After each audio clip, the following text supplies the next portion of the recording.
कल बिहार सरकार के प्रशासन द्वारा ये निर्णय लिया गया कि जो डबल मीनिंग वाले बिहार में गीत बजते हैं, खास करके भोजपुरी में, और जिनका अलग बिहार में एक नज़रिया बन गया है, अश्लीलता के दायरे में वो आ रहे हैं, वैसे गीतों पर अब सरकार कहीं न कहीं सख्ती दिखाने जा रही है और कहीं न कहीं प्रशासन इसको लेकर अब कार्रवाई करने को लेकर तैयार है। यह निर्णय कितना हद तक बिहार वासियों के लिए, खास करके भोजपुरी भाषा के लिए अच्छा है, और भोजपुरी भाषा जो लोग बोलते हैं, चाहे जो लोग गाते हैं, उन लोग पे इसका क्या असर पड़ने वाला है? देखिए सचिन जी, आपने बहुत सही सवाल किया है और बहुत ही शानदार इसका आपने एनालिसिस भी कर रहे हैं कि अच्छी बात है कि इन सब मुद्दों पे आप लोगों के बीच लेके आ रहे हैं। जो अश्लीलता को लेकर बिहार में एक किदवंती चली आ रही है कि बिहार में भाषाओं की अश्लीलता ये कुछ साल पहले तक, यानी मान के चले कि लगभग 1.5 दशक पहले अश्लीलता को लेकर बिहार में और भोजपुरी को लेकर लोगों में काफ़ी सवाल खड़े होते थे, लेकिन अब वो चीज़ें ख़त्म हो गई हैं। अब लोकगीत और लोग अच्छे गीतों को सुनना पसंद करते हैं हर घरों में। और ये इस बार होली के पहले जो ये डिसीजन आया है बिहार सरकार का कि जो डबल मीनिंग वाले गीत हैं, जो भोजपुरी से रिलेटेड हैं या फिर किसी भी भाषा से रिलेटेड है, सिर्फ भोजपुरी की ही बात नहीं है, डबल मीनिंग के मतलब होते हैं कि एक तरफ हम कह रहे हैं कि हम इसको इस लहजे में गाए हैं और दूसरी तरफ लोग समझ लेते हैं दूसरे लहजे में।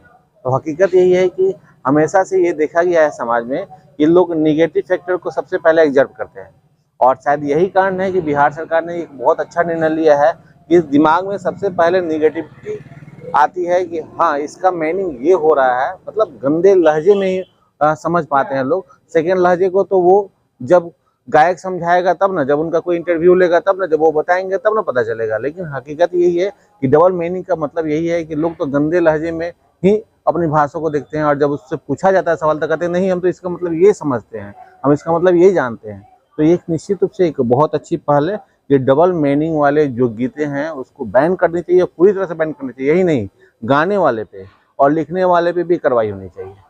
कुछ लोग तो इस चीज़ का बहुत स्वागत करते हैं, लेकिन जिन लोगों का कमाने का जरिया है, उन लोग के द्वारा सवाल उठाया जा रहा है कि सरकार तो एक रोजगार नहीं देती है और हम लोग कहीं से रोजगार एक तलाश की है, उस रोजगार पे सरकार अब बैंड लगा रही है, नहीं कि हम लोग को बेरोजगार बनाने नहीं, का ये तो प्रयास गलत कर रही है। तर्क है उन लोग का। ये तर्क बिल्कुल गलत है कि आप रोजगार कर रहे हैं तो इसका मतलब ये सही वे में आगे कीजिए ना। आप लोग गीत गाइए, आप सामाजिकता को लेके गाइए, परंपरागत गीत को गाइए, अपनी संस्कृति को लेके गाइए, तो लोग नहीं सुनेंगे? सुनते ही हैं। आज भी नदिया के पार जैसे फिल्मों में जो गाने गाए गए हैं, आज भी वो बहुत प्राथमिकता से सुने जाते हैं, और लोग अगर गाने सुनते रहते हैं और बीच में वो गाने आ जाते हैं तो लोग उस पर रुक जाता है, स्किप नहीं करता है। तो वैसे गाने जो समाज को एक सही दिशा निर्देश देते हैं, प्यार मोहब्बत फैलाते हैं, समाज की संस्कृति को लेकर जोड़ते हैं, तो वैसे गीतों को भी आप आगे करके उसे गाकर उसे लिखकर कमा सकते हैं। इसका मतलब थोड़ी है कि निगेटिव चीज़ों को आप कमाइएगा तो ही गाइएगा और लिखिएगा तभी आप कमा सकते हैं, नहीं, ये गलत है। तो ये निश्चित रूप से सरकार का बहुत ही अच्छा डिसीजन है और इस डिसीजन का मैं स्वागत करता हूँ। ये बताइए कि सरकार का एक निर्णय मात्र से सरकार का एक लेटर जारी हो जाता है प्रशासन के द्वारा कि इस तरह का करना है, इससे इस पे पूरा प्रतिबंध लगेगा कि इसके लिए समाज के लोगों को भी जागरूक होना पड़ेगा? देखिए, समाज तो जागरूक होगा ही, जब तक उसको लोग सुनेंगे तब तक लोग गाते रहेंगे। सबसे पहले उसको आप खोलना बंद कर दें। जब आपको पता चल जाए कि ये गंदी लहजे की गीत है, गंदे शब्दों में गाए गए हैं, तो उसको आप लोग बिल्कुल ना देखें। जब व्यू ही नहीं जाएगा तो फिर लोग कमाएगा कैसे? जब लोग सुनेंगे ही नहीं तो लोग गाएगा क्यों?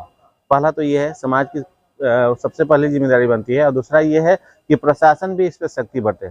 जैसे ही इस तरह के गीत आते हैं तुरंत उसके बारे में पता करें, जिस क्षेत्र से गाए गए हैं, जहाँ से रिकॉर्ड किए गए हैं, जहाँ से लिखे गए हैं, जिन लोगों ने गाए हैं, उन तमाम लोगों पे FIR हो और इस पर उचित कार्रवाई हो, तो इस पर सख्ती से रोक लग सकती है।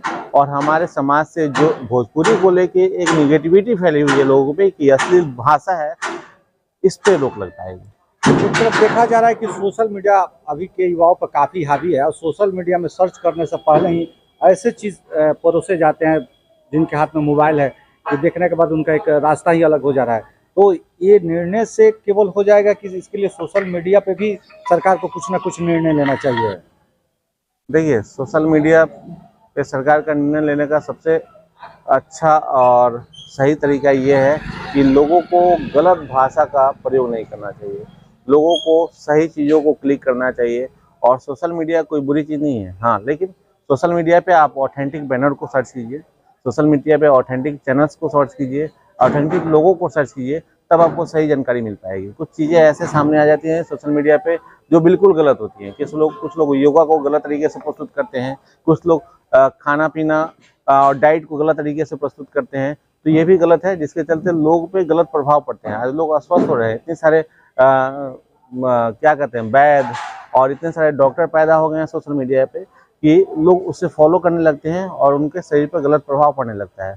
तो सही लोगों को, जो ऑथेंटिक लोग हैं, उनको फॉलो कीजिए और उनको जानिए समझिए, तो सोशल मीडिया का भी सही रूप मिल पाएगा। तो देखिए, कहीं ना कहीं सरकार द्वारा जो निर्णय लिया गया है उसका लोगों द्वारा स्वागत किया जा रहा है। अभी हम लोग के साथ थे सिवान के वरिष्ठ पत्रकार आकाश कुमार श्रीवास्तव, जिन्होंने बताया कि यह सरकार का निर्णय जो है कहीं ना कहीं बहुत अच्छा है और इससे आने वाले समय में इसका अच्छा परिणाम देखने को मिलेगा, लेकिन इसके लिए सभी लोगों को जागरूक होना पड़ेगा। ऐसे ही बने रहिए खबरों के लिए हमारे साथ। जय हिंद, जय भारत।